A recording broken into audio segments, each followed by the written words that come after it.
नमस्कार, ये आकाशवाणी चंडीगढ़ है। आप प्रतिका से प्रादेशिक समाचार सुनिए। पहले इस बुलेटिन के मुख्य समाचार। प्रधानमंत्री नरेंद्र मोदी ने मातृभाषा में शिक्षा प्राप्त करने के महत्व पर बल दिया। केंद्रीय स्वास्थ्य मंत्रालय ने देश में तपेदिक के नए छोटे और अधिक प्रभावी उपचार को स्वीकृति दी। पहलवान बजरंग पुनिया और विनेश फोगाट विधानसभा चुनाव से 1 माह पहले कांग्रेस में शामिल हुए। हरियाणा के उद्योग एवं वाणिज्य मंत्री मूलचंद शर्मा ने बल्लभगढ़ हलके से नामांकन पत्र दाखिल किए।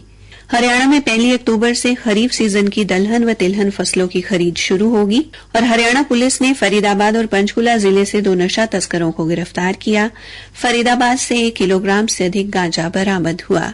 अब समाचार विस्तार से। प्रधानमंत्री नरेंद्र मोदी ने मातृभाषा में शिक्षा प्राप्त करने के महत्व पर बल दिया है। श्री मोदी ने आज नई दिल्ली में राष्ट्रीय शिक्षक पुरस्कार से सम्मानित शिक्षकों के साथ बातचीत की। उन्होंने शिक्षकों से राष्ट्रीय शिक्षा नीति के प्रभाव के बारे में चर्चा की। श्री मोदी ने सुझाव दिया कि शिक्षक विभिन्न भाषाओं में विद्यार्थियों को स्थानीय लोक कथाएं सुनाएं, जिससे विद्यार्थी नई भाषाएं सीख सकें और भारत की जीवन संस्कृति से भी परिचित हो सके। प्रधानमंत्री ने कहा कि शिक्षकों को अपने विद्यार्थियों को भारत की विविधता जानने के लिए शैक्षिक पर्यटन पर ले जाना चाहिए। इससे विद्यार्थियों को सीखने में मदद मिलेगी और अपने देश के बारे में समग्र रूप से जानने में भी मदद मिलेगी। श्री मोदी ने कहा कि इससे पर्यटन और स्थानीय अर्थव्यवस्था को प्रोत्साहन मिलेगा। प्रधानमंत्री ने पुरस्कार प्राप्त शिक्षकों को सोशल मीडिया के माध्यम से एक दूसरे से जुड़ने का सुझाव भी दिया। केंद्रीय स्वास्थ्य मंत्रालय ने देश में तपेदिक के नए छोटे और अधिक प्रभावी उपचार को स्वीकृति दी है। मंत्रालय ने कहा कि राष्ट्रीय तपेदिक उन्मूलन कार्यक्रम के अंतर्गत ये उपचार अत्यधिक प्रभावी है और इसमें कम समय लगता है। इससे देश में तपेदिक समाप्त करने का राष्ट्रीय लक्ष्य प्राप्त करने में काफी प्रोत्साहन मिलने की संभावना है। केंद्र सरकार ने आमदनी और योग्यता पर आधारित राष्ट्रीय छात्रवृत्ति योजना के अंतर्गत वर्ष 2024-25 के लिए चुने गए प्रभावशाली विद्यार्थियों के लिए आवेदन करने की समय सीमा इस महीने की 30 तारीख तक बढ़ा दी है। शिक्षा मंत्रालय ने कहा है कि राष्ट्रीय छात्रवृत्ति पोर्टल इस वर्ष 30 जून से खुला हुआ है। योजना के अंतर्गत हर वर्ष 9वीं कक्षा के ऐसे 1 लाख नए विद्यार्थियों के लिए छात्रवृत्ति प्रदान की जाती है, जिन्होंने केंद्र शासित प्रदेश और राज्य सरकार द्वारा आयोजित योग्यता परीक्षा उत्तीर्ण की हो। हरियाणा विधानसभा चुनाव से लगभग 1 माह पहले पहलवान बजरंग पुनिया और विनेश फोगाट आज कांग्रेस में शामिल हो गए। नई दिल्ली में पार्टी महासचिव केसी वेणुगोपाल और दीपक बाबरिया की उपस्थिति में उन्हें कांग्रेस में शामिल किया गया। इस अवसर पर विनेश फोगाट ने कहा कि वो कांग्रेस में इसलिए शामिल हुई हैं क्योंकि पार्टी महिलाओं के साथ खड़ी है और संघर्ष के दौरान कांग्रेस ने उनका समर्थन किया था। मिली जानकारी के अनुसार विनेश फोगाट ने कांग्रेस में शामिल होने से पहले रेलवे की नौकरी से इस्तीफा दे दिया है। हरियाणा में विधानसभा चुनाव के लिए नामांकन दाखिल करने के दूसरे दिन आज उद्योग व वाणिज्य मंत्री मूलचंद शर्मा ने बल्लभगढ़ हलके से अपना नामांकन पत्र दाखिल किया। इस अवसर पर केंद्रीय सहकारिता राज्य मंत्री कृष्णपाल गुर्जर, राजस्थान के पाली से सांसद पीपी चौधरी और जिला अध्यक्ष राजकुमार बोहरा भी उपस्थित रहे। श्री शर्मा इसी हलके से विधायक हैं और एक बार फिर बीजेपी प्रत्याशी के तौर पर यहां से चुनाव लड़ रहे हैं। चरखी दादरी जिले के दादरी विधानसभा क्षेत्र और कैथर जिले के पुंडरी हलके से भी आज एक नामांकन पत्र भरा गया। दादरी से चरखी दादरी निवासी हेमंत ने आजाद उम्मीदवार के तौर पर पर्चा भरा, जबकि पुंडरी विधानसभा क्षेत्र से socialist unity centre of India communist party के प्रत्याशी बाबूराम ने नामांकन पत्र दाखिल किए।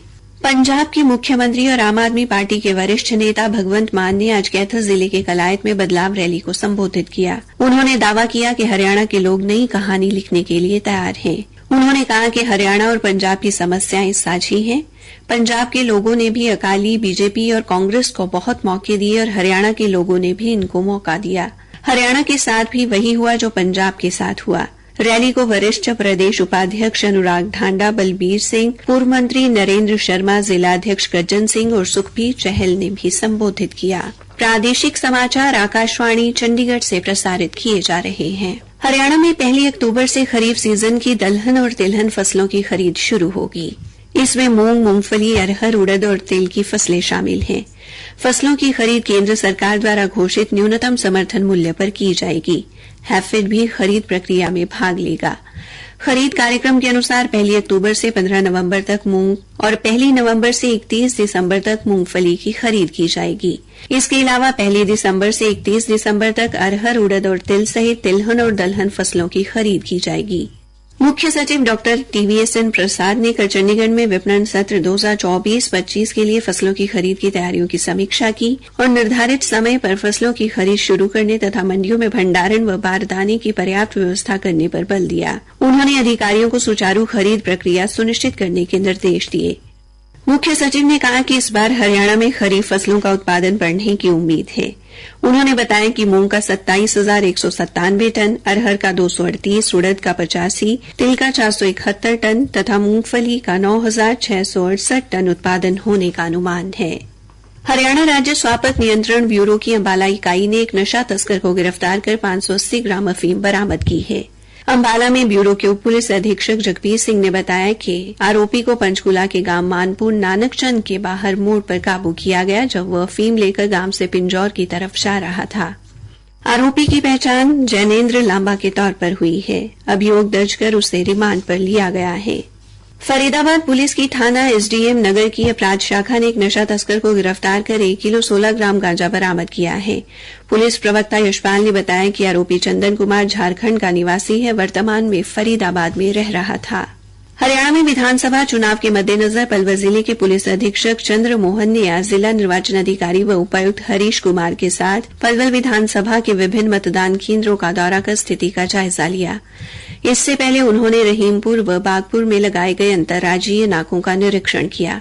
मीडिया से बातचीत में पुलिस कप्तान चंद्र मोहन ने कहा कि जिला पलवल उत्तर प्रदेश से लगता होने के कारण 3 अंतर्राज्यीय नाकों सहित कुल 15 नाके लगाए गए हैं, जहां पर अर्धसैनिक बलों और पुलिस के जवानों द्वारा नाकों पर लगातार निगरानी रखी जा रही है और संदिग्ध वाहनों और व्यक्तियों की गहनता से जांच के बाद ही वाहनों को आगे जाने दिया जा रहा है। उन्होंने कहा कि चुनाव के चलते शराब की तस्करी और नशीले पदार्थों की आपूर्ति को लेकर भी पुलिस प्रशासन पूरी तरह से मुस्तैद है। आज चंडीगढ़ में सामाजिक न्याय, महिला एवं बाल विकास विभाग द्वारा पोषण माह के अंतर्गत कई गतिविधियों का आयोजन किया गया, जिनमें राम दरबार में रक्त की कमी की जांच के लिए लगाया गया शिविर, खुड्डा लाहौरा में कुपोषित बच्चों की जांच, मनी माजरा में करवाई गई चित्रकला प्रतियोगिता और 450 आंगनवाड़ी केंद्रों में करवाए गए कार्यक्रम शामिल हैं।